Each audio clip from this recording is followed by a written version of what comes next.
Salut les gars, bienvenue dans cette nouvelle vidéo quand nous aborderons l'expérience de porte logique. Cette expérience a pour but d'apprendre à réaliser des circuits de porte logique en utilisant les diodes et les transistors. Donc voilà, c'est le but général de cette manipulation. Ah, D'abord, je vous présente notre matériel utilisé dans cette manip. On a deux transistors de type 2N 2222. On a deux interrupteurs, trois résistances, une LED pour afficher le résultat et une alimentation continue à partir d'un convertisseur AC/DC, généralement en utilisant 6 volts ou bien 12 volts selon le cas.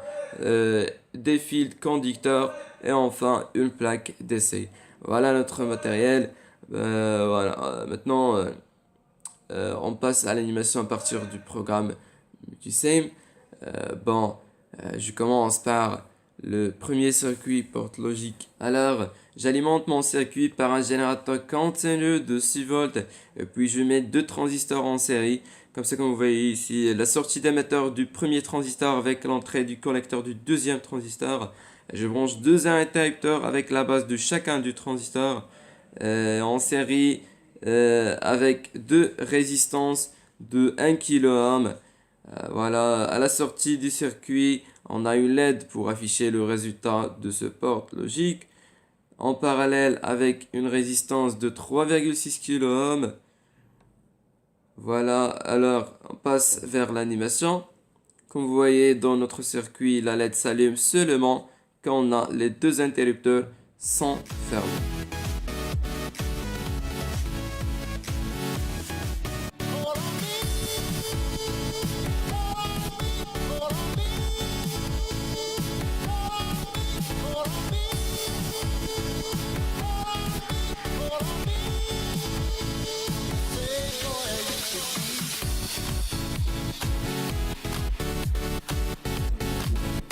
Je passe maintenant vers le montage non et. Comme vous voyez ici, la différence entre ce montage et le montage et, c'est que on met les bornes de la LED entre le collecteur du premier transistor et l'émetteur du deuxième transistor. Comme vous voyez ici, j'alimente mon circuit par une tension continue de 12 volts. Passerons vers l'animation maintenant. Alors, on constate que la LED s'allume en deux cas, si les deux interrupteurs sont ouverts ou bien l'un ouvert et l'autre est fermé.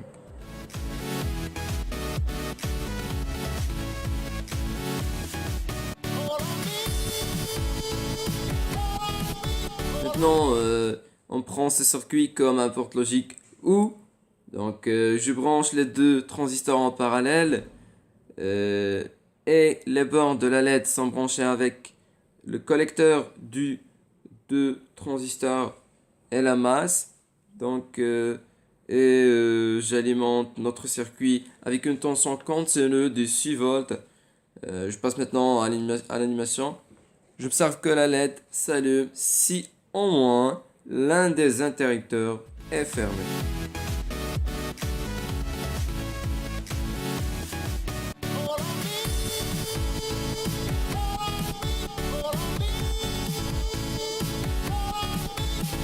Alors maintenant, je vous présente le dernier montage, c'est le montage non ou, dans la différence entre il et la porte logique ou, c'est que la diode branchée d'une façon que l'anode de la diode liée avec le nœud collecteur et son cathode lié avec le nœud émetteur des deux transistors.